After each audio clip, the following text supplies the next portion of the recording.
Boa tarde a todos, sejam bem-vindos ao nosso Quali Club, começando mais uma jornada, mais um momento onde nós vamos estar conectados aqui por 1 hora para aprender e para conhecer um pouquinho mais sobre como aplicar algumas das técnicas que nós estamos vendo dentro do livro. Lembrando que é importante a compra do livro, se vocês puderem comprar, eu realmente recomendo. É um livro maravilhoso, uma leitura assim, extremamente simples, fácil, gostosa. Você lê, você não sente que está lendo o livro. É uma coisa realmente muito. Não é aquela coisa enfadonha. É muito bom, tanto o essencialismo quanto sem esforço. 2 livros que me impressionaram muito e que me motivaram a trazer eles aqui para o Quali Club para isso, para que a gente possa debulhar ele e fazer esse paralelo com a nossa realidade. Tá? Então, hoje a gente vai continuar o livro, eu dividi ele em 3 partes. Na primeira parte, nós já comentamos na aula passada. Domingo passado, nós falamos sobre o primeiro estado de esforço, né, que é aquele momento onde você se coloca numa postura para se concentrar nas questões das suas atividades, das suas tarefas. O livro Sem Esforço é muito focado em tarefa, por isso que nesse livro eu preferi conectar ele mais com as questões da área de saúde, diferente do livro Essencialismo, que eu percebi que ele era muito intimista, e com isso eu preferi trabalhar um paralelo em relação à questão da pessoa, tá? Esse aqui realmente a gente vai traçar um paralelo em relação ao seu trabalho, em especial da saúde, mas lembrando que aqui vale para qualquer área, tá? Eu sei que tem pessoas aqui de outras áreas, mas a gente fala muito da área de saúde, que é o nosso principal foco. Entretanto, isso pode ser aplicado tranquilamente em outras áreas, beleza? Então, dando seguimento ao nosso livro, Sem Esforço, agora parte 2.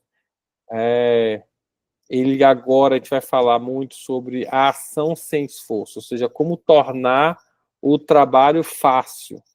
Então, a gente vai trabalhar alguns verbos, como definir, o aspecto deve ser algo finalizado, ou seja, a gente precisa definir antes, começar, dar o primeiro passo, começar a botar a mão na massa, simplificar, isso ele traz muito também do essencialismo, simplificar a tarefa, quando começamos do zero, progredir, ter a coragem, o feito é melhor do que o perfeito, e estabelecer um ritmo.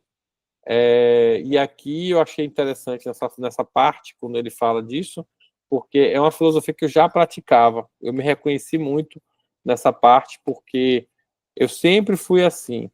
Eu aprendi que de grão em grão a galinha enche o papo. É de pouquinho em pouquinho que as coisas acontecem. Nós não ficamos gordos ou magros ou fortes, ricos ou pobres de um dia para o outro. É preciso um caminhar, é preciso um trabalho. E se você tiver consistência, isso é o que vai fazer você chegar lá. Então, apertem os cintos, vamos lá para mais 1 horinha de Quali Club para você, certo? Então, segunda parte, ação sem esforço, começando com o agir com leveza. Como a gente encontrar o fluxo do cuidado com a saúde. E aí a gente vai entrar nesses aspectos pensando num caráter mais de leveza. A gente sabe que a área da saúde é uma área que não é uma área tão simples, é uma área pesada, é uma área onde as pessoas não vão lá para turistar, não vão lá para fazer amigos, as pessoas vão para se cuidar, se tratar, e na nossa cultura atual, no Brasil, a gente ainda tem, infelizmente, o mau hábito de só ir para o médico quando nós não tem mais jeito, a gente está precisando. Nós temos uma medicina preventiva ainda muito carente. A cultura da medicina preventiva ela ainda é muito fraca no nosso país. Na nossa região, então, pior ainda. Então, No fluxo natural do ambiente de saúde, no setor de saúde, as rotinas são muitas vezes caóticas. Principalmente se você já teve experiência com emergências. É realmente extremamente caótico. Você não sabe o que vai acontecer, pode ser um plantão tranquilo, mas pode ser um plantão caótico. A ideia é tentar fazer com leveza, envolver, encontrar pequenas maneiras de permitir que o trabalho flua naturalmente, sem esforço excessivo ou desgaste, certo? E para que a gente consiga isso, é importante que a gente trabalhe as rotinas do nosso trabalho, do nosso hospital, da nossa clínica, da sua rotina também, onde você estiver. Um exemplo prático, né? A gente pode automatizar a organização dos prontuários. É uma forma mais prática, inclusive a ONA. Por que a ONA cobra que haja um padrão de organização dos prontuários? Porque imagine se cada prontuário tiver num formato diferente, né? A prescrição, hora está no final, hora está no meio, o aprazamento de medicamentos, hora está no meio, hora está no final, os laudos dos laboratórios, hora está no início, hora está no meio, hora tá... Imagine que bagunça. Então, por que a ONA cobra a automatização, a organização dos prontuários? Porque fica prático. Não é uma coisa. Facilitar a organização, ela é fundamental para que eu já sei que o prontuário, que o aprazamento dos medicamentos, ele está na parte 5. Pronto, quando eu já vou, já bato, já vou lá. Principalmente se o prontuário for um prontuário físico. O prontuário eletrônico é mais tranquilo, porque o programa já vem organizadinho. Você já sabe onde tem as telas, tem os links, já vem organizado. Mas se você tiver com prontuários ainda físicos, com certeza você vai precisar organizar. Isso que eu estou falando em prontuário é só um exemplo, tá, gente? Sua mesa está organizada?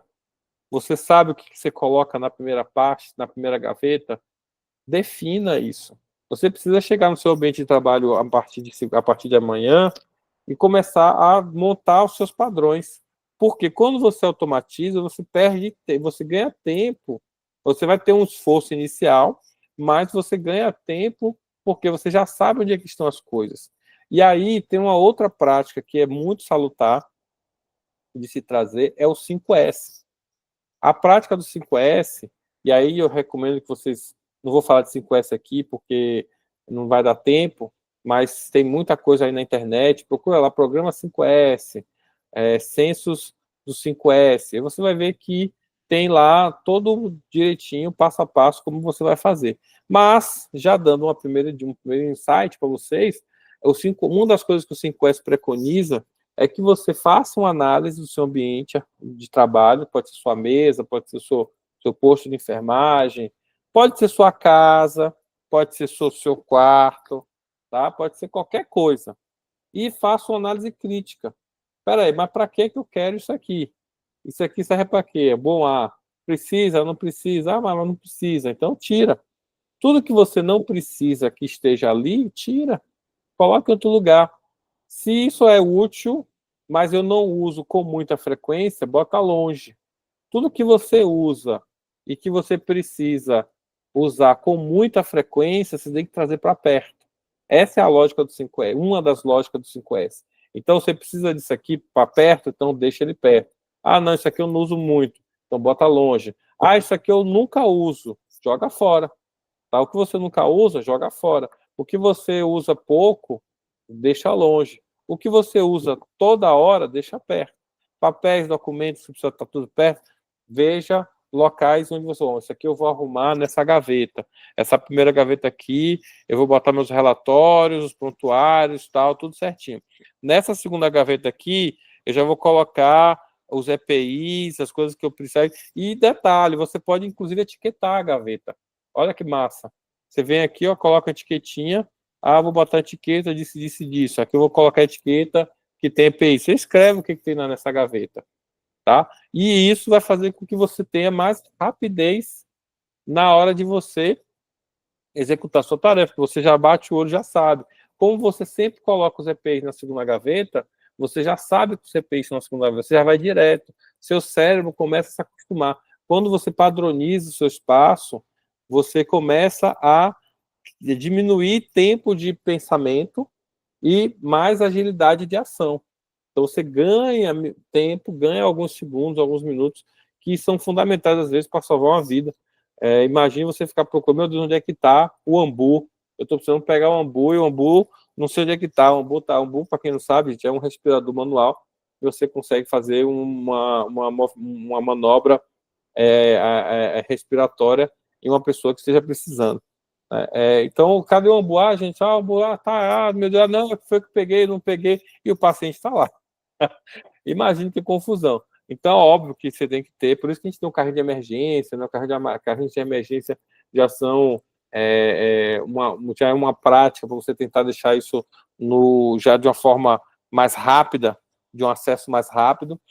Porém, claro, até porque pode salvar uma vida, mas estou trazendo alguns exemplos para que você possa refletir com o seu ambiente de trabalho. Eu quero que agora você feche os olhos e pense assim, meu Deus, como é que é meu ambiente de trabalho?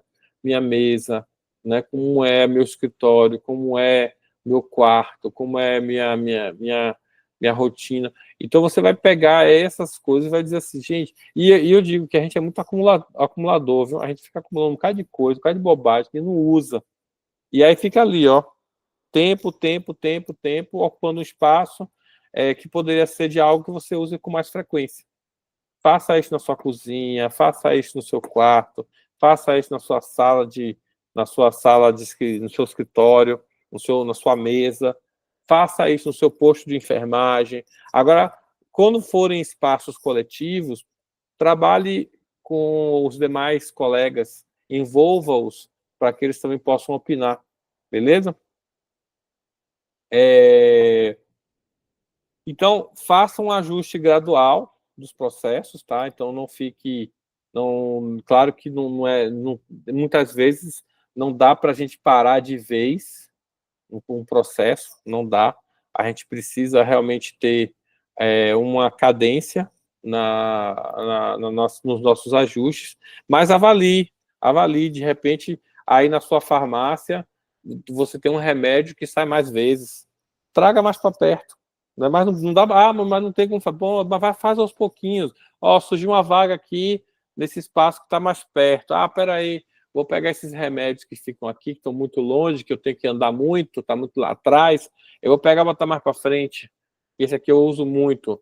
Esse aqui sai pouco, boto lá atrás, boto no fundo, que aí eu ando menos. Né? Então, são pequenos detalhes que você vai fazer. Você pode fazer isso de forma gradual, não precisa ser toda hora. Vou arrumar essa primeira gaveta, vou arrumar essa segunda agora. Então, vai fazendo aos poucos. E aí, conforme você vai organizando, você vai percebendo que o fluxo começa a ficar mais prático. Né? Então, a gente pode otimizar esses procedimentos de forma gradual. Outra coisa que é legal também vocês olharem são os POPs de vocês, os procedimentos que vocês estão ou escrevendo, ou já tem, e de repente ele está muito confuso, ele não está numa linguagem boa. É bom que ele seja uma linguagem clara, uma linguagem tranquila, uma linguagem padronizada, para que aquilo seja de fácil entendimento e evite também sobrecargas, certo? Automação e delegação na prática clínica. Eita, aqui é um negócio também importante. Muitas vezes a gente tem tarefas que são repetitivas, principalmente em hospital. No hospital tem muitas tarefas administrativas que elas podem ser automatizadas. Marcação de consultas, agendamentos, preenchimento de formulários, lembretes automáticos. Existe já hoje muita tecnologia para isso. A gente está no século XXI, gente. Eu acho engraçado que aí eu tenho que ficar lembrando, o pessoal se esquece. O pessoal acha que a gente ainda está no século XX, que é papel. Eu falo, gente, a nossa era, século XXI, é a era do zero papel. Não temos necessidade de papel, só quando não tiver jeito. Mas tenta ver se não tem como a gente fazer automações. Hoje já tem muito software, muito aplicativo bacana na parte administrativa, na parte de agendamento de consulta. Hoje, inclusive, já tem chatbot fazendo consulta, já tem IA fazendo marcação de agenda. ou pelo menos fazer uma triagem para que aquilo chegue mais azeitado para o recepcionista. Então, o próprio formulário em si, às vezes, eu já vi cada formulário, que às vezes tem os formulários cheios de campo, não usa metade dos campos. Eu falei, meu Deus, gente, para que tanto campo no formulário? Fica aquela coisa poluída, cheio de coisa. Bota no formulário só o que vai usar.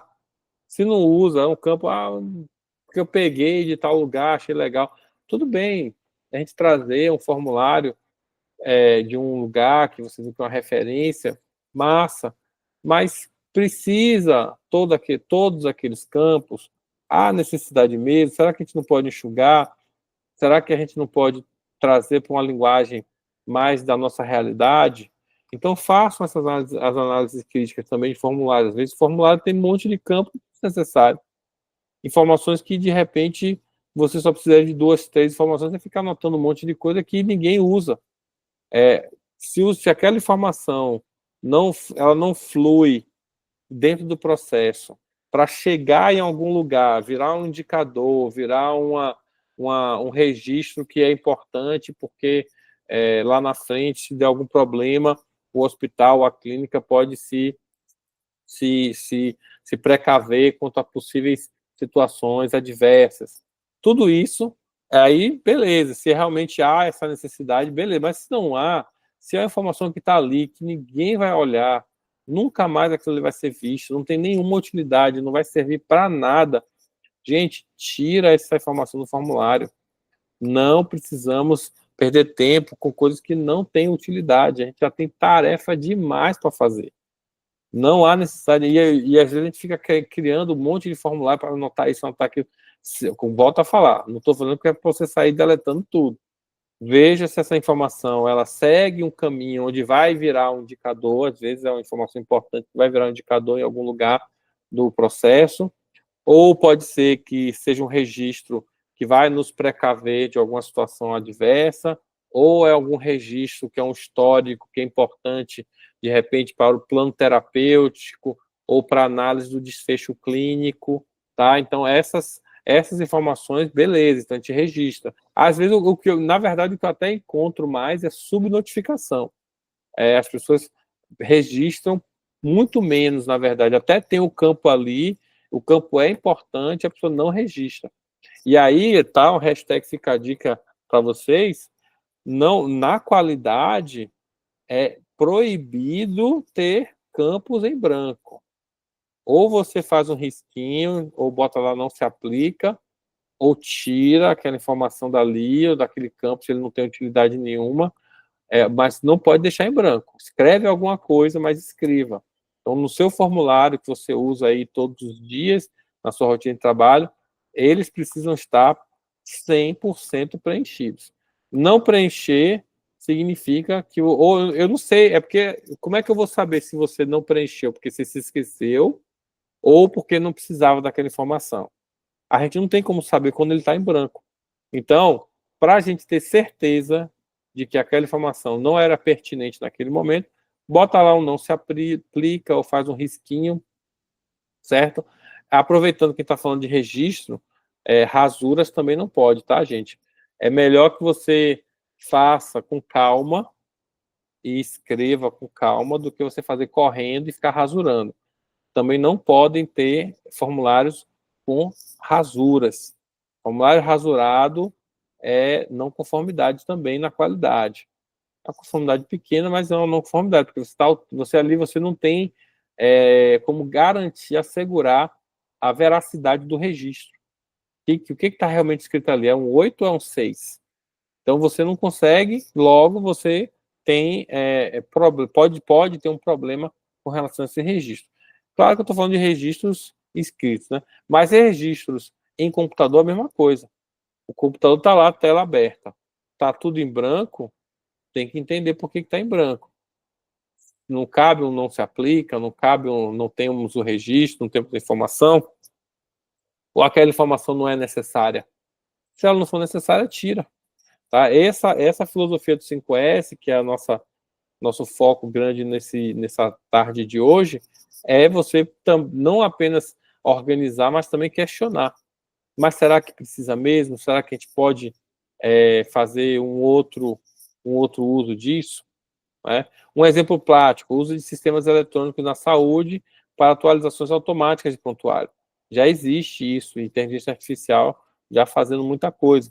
Notificações do paciente, reduzindo o trabalho manual, dos erros administrativos. Então, você já tem inclusive, aplicativos que você fala, ele escreve. Né? O médico pode falar o diagnóstico, fazer a evolução de forma oral, e o aplicativo vai lá e escreve, que às vezes a escrita da gente é muito lenta, mas a gente fala bem. Então, a gente pode ter algum recurso do nosso posto de trabalho, no nosso hospital, nossa clínica, que na fala eu já consiga registrar isso no prontuário, na evolução, certo? Então, pensem, o que eu quero provocar em vocês é sair da caixinha que a gente fica. Muitas vezes a gente fica acostumado com as coisas e tem coisas melhores acontecendo aí fora. Delegação eficaz. Então, é fundamental saber quando e como delegar tarefas de forma eficiente. Às vezes, você não tem condição de preencher aquilo ali, você pode ter algumas pessoas ali que possam te ajudar. Eu já vi alguns hospitais terem escriturários, hospitais que têm um prontuário escrito, um prontuário físico, e precisa fazer as evoluções, e você tem ali uma pessoa que é tipo um escriturário que vai fazendo todas as anotações, depois ele faz só a coleta de assinaturas, claro, validando as informações que ele escreveu. Então, esse é um ponto importante. Tá? Enfermeiros auxiliares podem também assumir certas funções rotineiras, permitindo que os médicos estejam mais disponíveis para atividades um pouco mais complexas. Então, são práticas que a gente adota para poder fazer o processo. Uma coisa importante, até porque é um hábito que eu adquiri e que tem me ajudado muito, é focar no próximo passo. Que ajuda muito a gente a simplificar os diagnósticos e tratamentos. Tá? Então, a abordagem passo a passo no diagnóstico, quando você já deixa pré-definido, né, isso faz com que você tenha já um caminho pré-estabelecido, o que produz no processo um resultado mais eficaz. Exemplo, muitos profissionais eles se sobrecarregam, tentando resolver vários casos complexos de uma só vez. Né? Então, o que o livro Sem Esforço sugere? Focar sempre no próximo passo mais simples e tentar resolver, ao invés de tentar resolver tudo de imediato.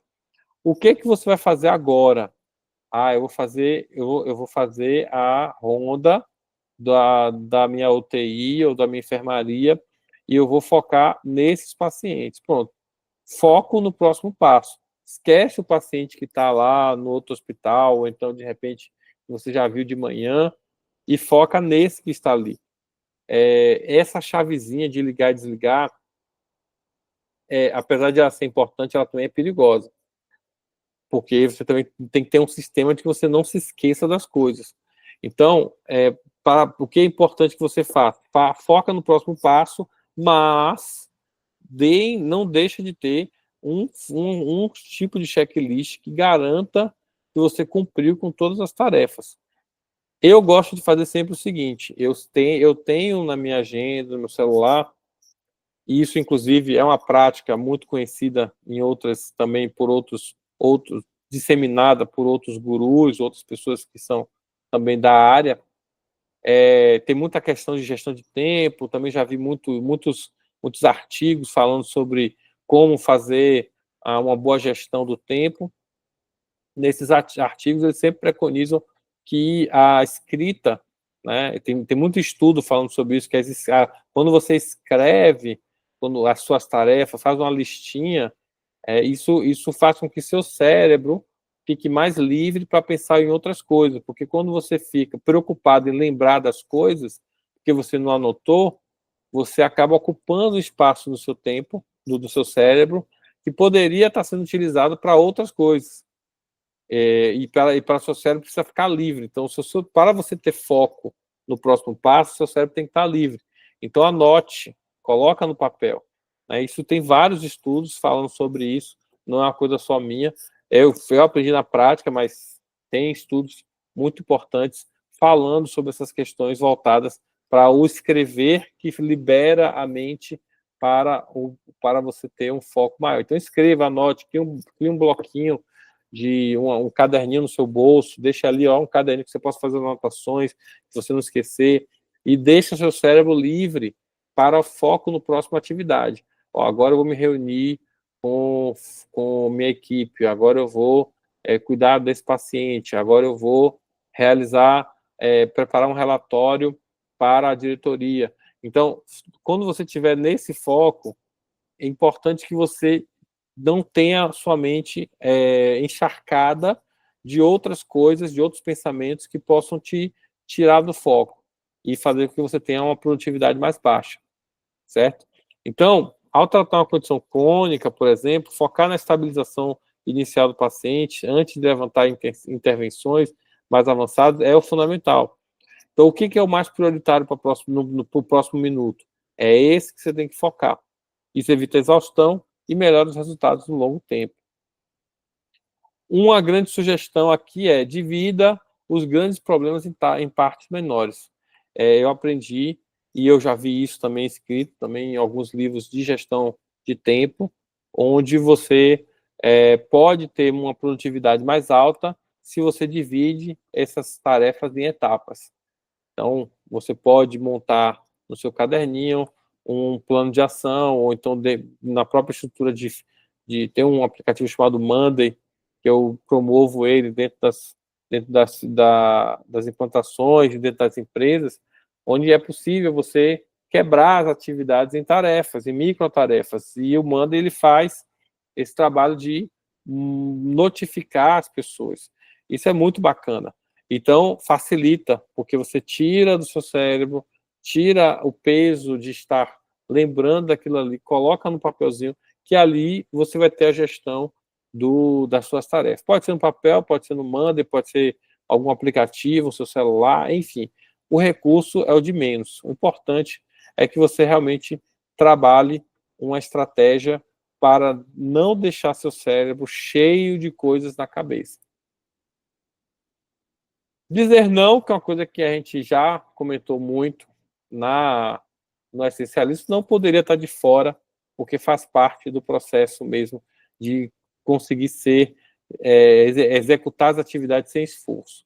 Muitos problemas acontecem por conta de excesso de demanda.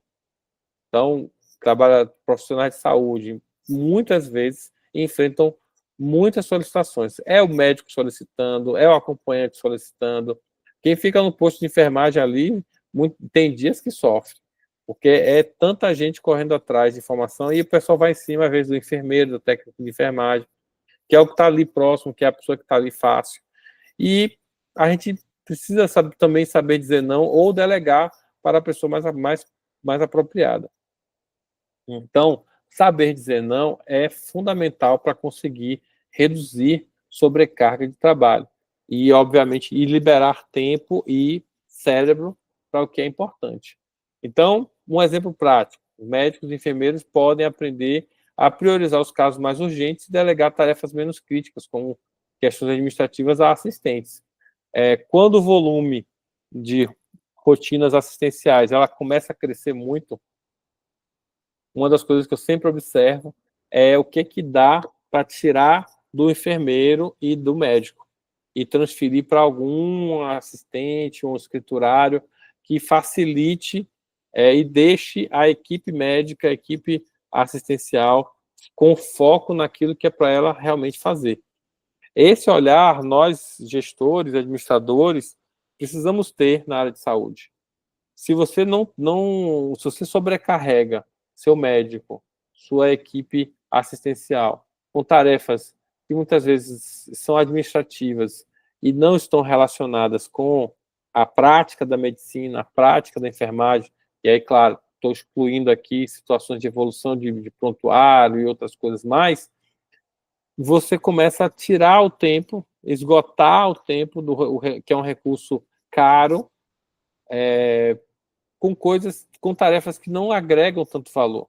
É como se você tentasse equilibrar o seguinte tópico: poxa, eu tenho um profissional caro e eu preciso que que ele faça coisas de alto valor agregado. Um profissional que não é tão caro, não tem tanta, não executa, ele precisa executar tarefas menos nobres. Então eu preciso equilibrar isso. Muitas vezes, esse olhar de equilibrar o que realmente eu estou posicionando ou estou cobrando determinadas pessoas, isso pode levar a um desequilíbrio. Imagine a hora de um médico, a hora de um enfermeiro, caríssima, para estar fazendo tarefas que, de repente, poderiam ser muito bem feitas por um estagiário, ou por um escriturário, ou uma pessoa mais de apoio ali àquelas tarefas. Muito mais simples, muito mais eficaz para, para que você tenha um equilíbrio no que realmente é importante para as pessoas. Então, uma das dicas que a gente costuma dar é evitar a síndrome do super-herói. Eu vejo isso muito na área de saúde. Tem muita gente que gosta de se ser o super-herói, o bambambam, o cara que quer fazer tudo, acha que tem condições de fazer tudo. E eu digo a você que é muito tentador essa posição de super-herói. Né? Não, pode deixar que eu faço, pode deixar que eu dou conta. E aí ele vai se enchendo de tarefas e querendo fazer tudo sozinho e não faz.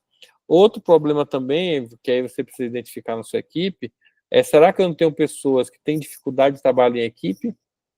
Pessoas que têm dificuldade de trabalhar em equipe costumam ser extremamente individualistas. E aí essas pessoas mais individualistas costumam sobrecarregar-se de tarefas porque elas não têm a quem delegar, até porque elas não conseguem delegar. Elas preferem... É aquele tipo de pessoa assim, se eu não fizer, não vai sair bem feito. Sabe aquela pessoa que pensa assim? Não sei se é você. Se for você, começa a pensar. Gente, pelo amor de Deus, todo mundo é capaz de aprender. Você faz de um jeito muito bom, ensine, promova, faça um treinamento, então, mostre para as pessoas como é que você faz, já que você faz tão bem, e ensine as pessoas a fazerem também. Porque as pessoas elas aprendem, tá? Elas são aprendizes.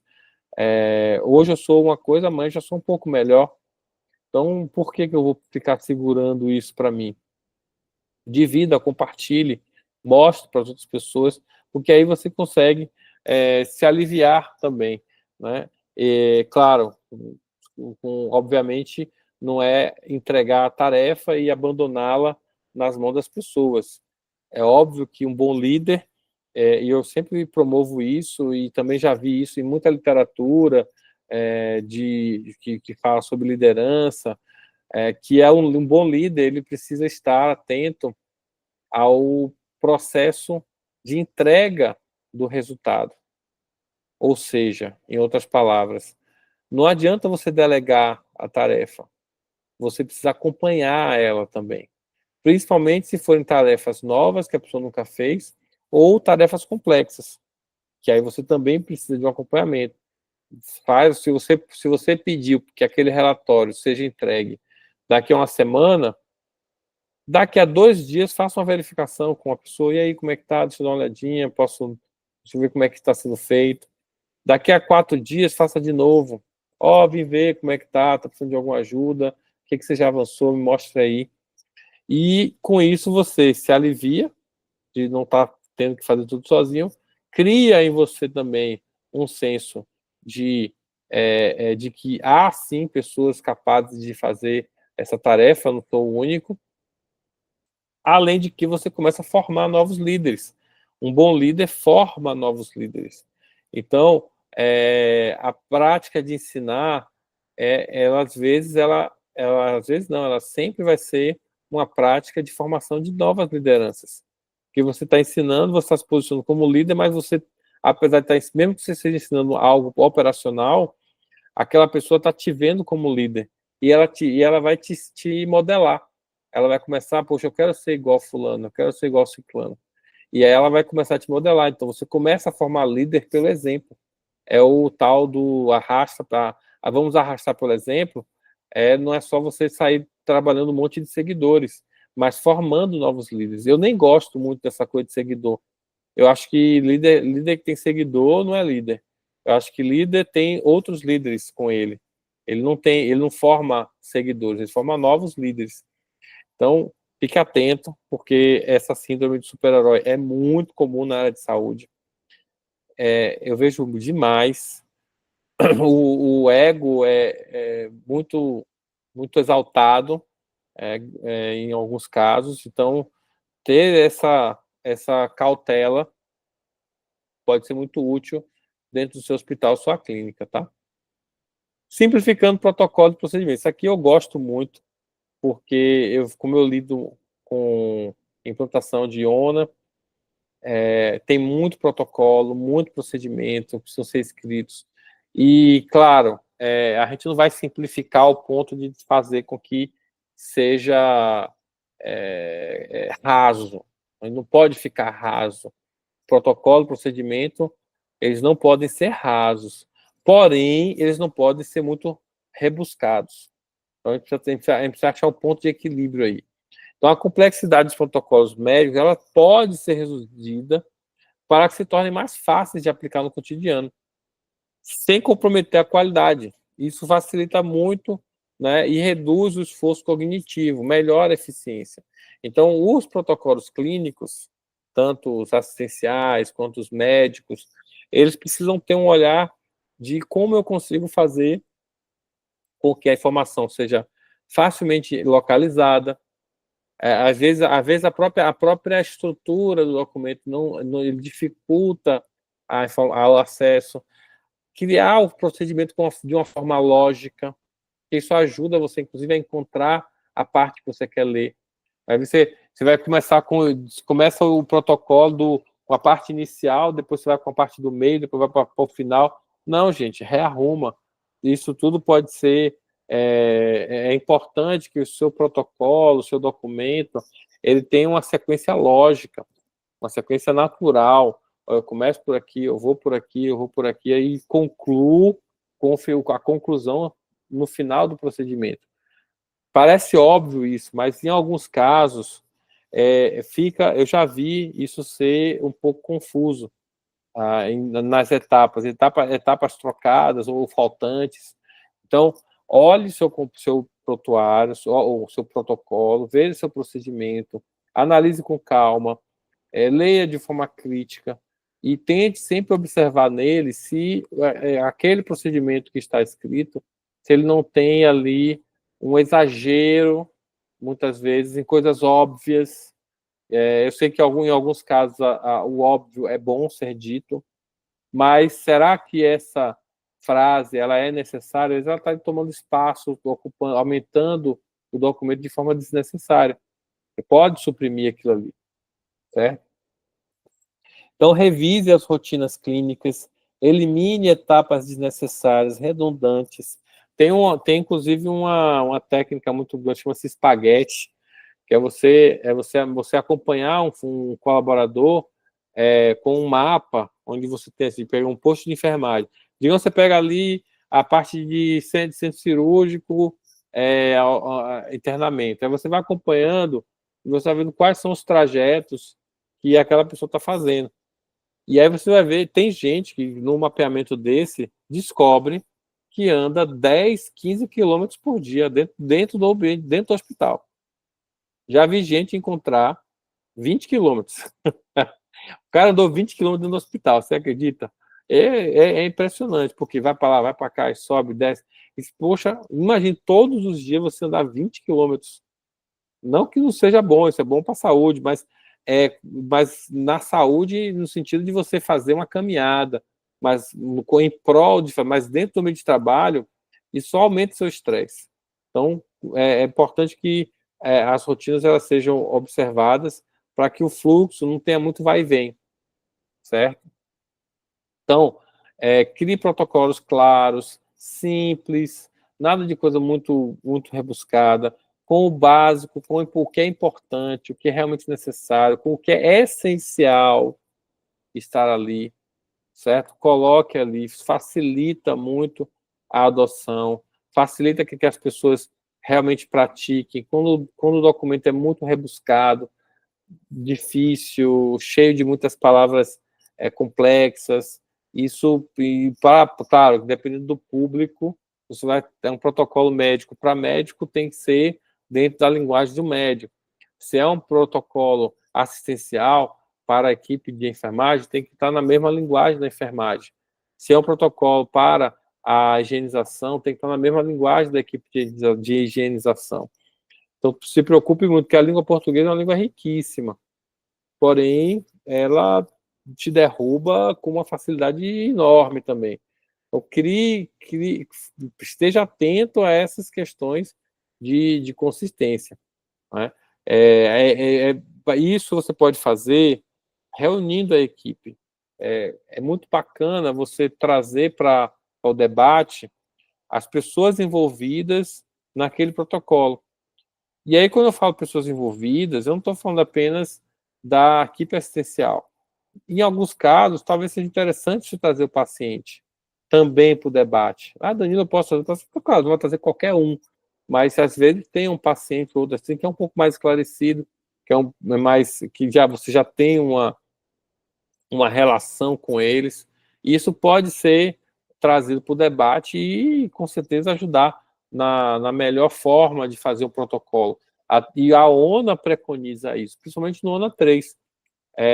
A ONA 3 ela enxerga que a experiência do paciente é um input fundamental na preocupação nossa em formar protocolos e procedimentos bem escritos e bem adequados.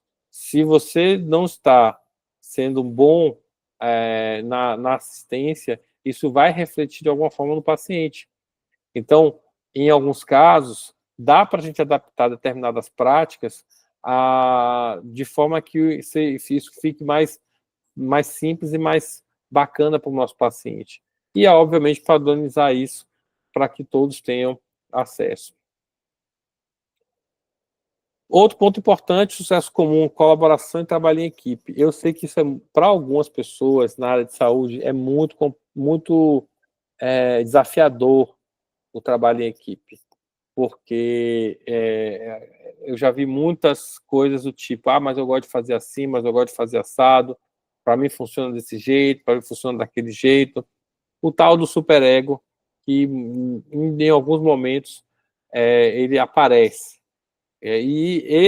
Nos momentos em que ele aparece, é importante a gente pontuar por quê? Porque o ego da gente, ele é ensurdecedor. Ele nos torna surdos para ouvir aquilo que muitas vezes é o melhor até para você mesmo. Então, cuidado com esse ego, tá? O trabalho colaborativo, ele é sempre mais saudável. Inclusive, dentro do próprio livro, o próprio autor, o Greg, ele sugere que o sucesso ele vem muito mais facilmente quando a gente trabalha junto. É muito melhor carregar o piano juntos, porque aí o peso fica mais leve. Quando a gente trabalha em equipe, de forma sincronizada, em forma harmônica, a gente consegue trabalhar melhor. E aí, é claro, identificar conflitos entre as pessoas. Eu sempre falo, e aí também já vi muito artigo falando sobre isso. Às vezes que eu falo assim, vem muito também de não só experiências práticas minhas, mas também de literatura. Quando você traz as pessoas para o debate, para a construção de práticas e dá permissão ou apresentam respeito na opinião das pessoas, ou seja, o ambiente é respeitoso para a opinião das pessoas, isso tudo amplia o trabalho colaborativo. E aqui a gente sabe, né, eu posso falar aqui bem abertamente, porque eu não estou falando só com amigos, mas estou falando com pessoas que são profissionais, e vão entender bem isso. A gente sabe que há uma dicotomia grande entre o que é a prática dos médicos e os enfermeiros. e os demais médicos. Tem alguns, infelizmente, ainda existem médicos que têm uma dificuldade de trabalho em equipe, tem uma dificuldade de um tratamento mais humano, não só para os pacientes, mas também para a própria equipe assistencial. Então, esses são desafios que a gente precisa estar atento para corrigir e colocar uma rota adequada. Graças a Deus vem mudando, cada vez mais eu tenho visto médicos ainda mais humanizados, o trabalho vem sendo bastante saudável, mas infelizmente ainda não existe, não são todos. Então temos que ajudá-los, temos que trazer para perto, para junto da equipe e criar mecanismos que possam estar harmonizando esse trabalho colaborativo. Na área de saúde, a colaboração entre médicos, enfermeiros, fisioterapeutas, os demais profissionais é fantástica. E, infelizmente, o que eu já vi muito é cada um vai lá, evolui seu prontuário e fica por isso mesmo. Não é legal essa prática. Tá? O importante é que, em alguns casos clínicos, haja um debate, haja uma discussão, haja uma análise 360 graus daquilo ali. E aí, melhorar a comunicação entre essas equipes multidisciplinares, usando essas reuniões, com certeza ajuda muito. Eu gosto de chamar essas reuniões de reuniões científicas. Já vi isso também sendo praticado em outros lugares. Então, traga esses casos, promova isso, as comissões podem ajudar nisso.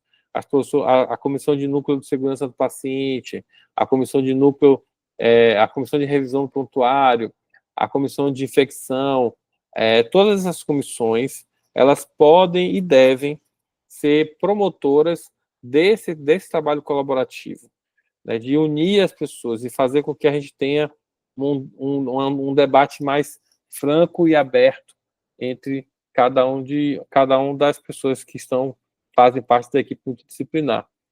E, obviamente, fomentar, não é fácil, a cultura do apoio mútuo. Né? Essa cultura é uma cultura onde você vê os profissionais, independentes das suas áreas, compartilhando responsabilidades e garantindo que cada colega possa ter a carga de trabalho relacionada à sua atividade. Ninguém precisa carregar o peso sozinho. Podemos, sim, ter um processo de comunicação eficiente dentro do ambiente multidisciplinar, mas, para isso, é preciso que a gente crie o ambiente propício para isso. O que é criar esse ambiente, Danilo?